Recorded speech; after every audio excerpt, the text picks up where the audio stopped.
plusieurs coins du bas-fleuve, notamment Matadi, Sekebonza, Kinzaumvwete, Tchela, Boma, Mwanda et Kidima, le chef d'établissement, secrétaire généraux administratifs et administrateurs de budget des universités et instituts supérieurs des secteurs publics et privés se sont réunis ce mercredi 10 mars à Kidima, à Lemba, pour une séance de travail. Cette rencontre s'inscrit dans le cadre des activités de la sous-conférence de chefs d'établissement de l'enseignement supérieur et universitaire du bas-fleuve. Elle s'est tenue dans la salle polyvalente du lycée Ngedi sous la direction du chef des travaux, Pierre Mavouidi, président de la sous-conférence. Au cours des échanges, chaque responsable d'établissement a présenté la situation générale de son institution. Les discussions ont également porté sur les quotités dues à la tutelle et ses services, ainsi que sur la situation des extensions et des auditoires délocalisés dont un état des lieux a été dressé dans l'ensemble de la sous-conférence. Les participants ont en outre abordé la question des établissements privés qui ne disposent pas encore d'une autorisation officielle de fonctionnement. La rencontre a aussi été marquée par la communication du président de la conférence provinciale des chefs d'établissement de l'enseignement supérieur et universitaire du Congo central, le professeur ordinaire Darius Bamonesolo, qui a insisté sur l'importance du respect des normes académiques et administratives. C'est une réunion de tous les chefs d'établissement et de quelques membres du comité de gestion de la sous-conférence du bas-fleuve. La sous-conférence du bas-fleuve, c'est une partie de la grande conférence du Congo central. Et il y a eu des informations et des échanges au niveau d'abord du fonctionnement des institutions, aussi bien publiques que privées, parce que nous sommes régis par un ministère, le ministère de l'enseignement supérieur et universitaire, recherche scientifique et innovation. Et donc, on ne peut pas fonctionner en vaille-que-vaille qu'en désordre. Donc, il était nécessaire qu'on rappelle aux uns aux autres les directives qui régissent le fonctionnement. Pourquoi? Parce que dans l'esprit du gouvernement, qui est traduit par notre ministre des tutelles, l'enseignement supérieur doit être un enseignement de qualité. Parce qu'en basculant dans le système LMD, nous avons voulu que tout le monde veut que le système LMD nous aide à être reconnus aussi sur le plan international. Certainement, il y a déjà tout un conseiller chargé de l'appui aux réformes. Par exemple, l'installation du système LMD, c'est déjà une des grandes réformes. L'enseignement en ligne ouvert à distance qui devient normatif au niveau de la République démocratique du Congo, qu'on peut enseigner à distance et puis ça c'est reconnu au niveau du ministère. C'est parmi les grandes réformes. Et puis, donc, le système enseigner autrement, apprendre autrement, et examiner autrement. Bon, ce sont les grandes réformes qu'amène le système LMD, qui est en train de s'implanter petit à petit et qui a encore quelques difficultés dans plusieurs de toutes les façons de nos institutions. Pourquoi? Parce que il faut avoir un certain nombre de personnel du corps académique. Voilà. Or, ici, nous constatons qu'il y a beaucoup de faiblesses de ces côtés-là parce qu'on n'a pas assez de professeurs dans les 2/3 des institutions, aussi bien publiques que privées.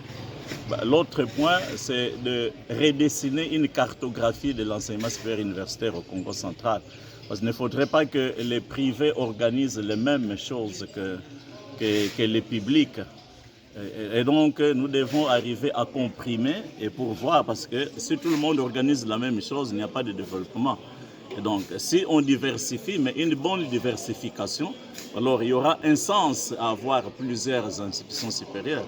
Autrement, ça n'a pas de sens. Parce qu'aujourd'hui, l'Europe est en train de tout remettre ensemble dans des différents réseaux. Par exemple, l'enseignement pédagogique, ils doivent avoir un réseau qui est bien défini. L'enseignement technique, il doit avoir un réseau. L'enseignement agricole doit avoir un réseau. Et l'enseignement général, on doit avoir un réseau. Parce que si on ne fonctionne pas comme ça, on n'apporte rien. Alors, une des grandes, troisième missions de l'enseignement supérieur, c'est le service à la communauté. Et donc, on doit s'interroger, voilà, qu'est-ce que l'enseignement supérieur apporte à notre société? Voilà. S'il n'y a rien, donc ça signifie que nous devons nous interroger pour savoir qu'est-ce que nous devons faire. pour pallier à certains problèmes. Je prends un exemple, voilà les réchauffements climatiques. Qu'est-ce que nous faisons? Voilà.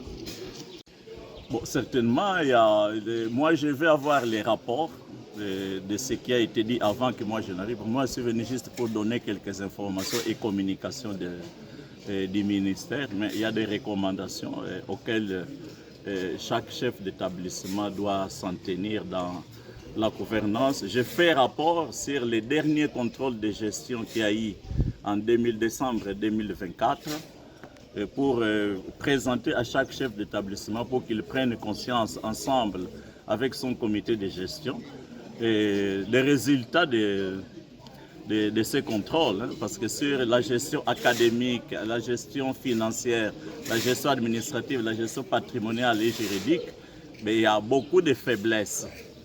Et donc, j'ai présenté la situation telle qu'elle, pas pour accuser certains, mais c'est pour que chacun prenne conscience.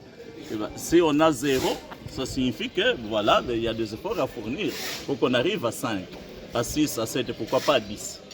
Voilà, parce qu'il s'agit d'une gouvernance et puis c'est la jeunesse, c'est l'avenir de demain. Ces assises ont permis de rappeler les directives qui régissent le fonctionnement des institutions d'enseignement supérieur, notamment dans le cadre de la mise en œuvre du système LMD. Des recommandations ont été formulées afin d'améliorer la gestion et d'assurer les bons déroulements de l'année académique 2025-2026. Ce qu'il faut retenir, que nous sommes réunis dans le cadre de la sous-conférence des établissements de l'enseignement supérieur, universitaire, recherche scientifique et innovation du BAFLEUR. Nous sommes réunis dans le cadre de notre réunion de travail. La réunion a été présidée par le directeur général DG Mavwemba de l'ISNP Mwanda. Et cette réunion a pris en compte tous les établissements de l'enseignement supérieur, universitaire, recherche scientifique et innovation de Tchela, Matadi, Mwanda, Boma, Kinza Mvwete. Oui, j'ai trouvé que les recommandations qui ont été formulées peuvent booster la bonne marche des institutions supérieures, universitaires, recherche scientifique et innovation. Vraiment une satisfaction maximale. Merci. CNTV Farafara est une chaîne YouTube œuvrant pour la promotion de médias de proximité. Sa mission est de former, informer et divertir ses téléspectateurs. Nombreux lui font confiance en l'associant à leur cérémonie.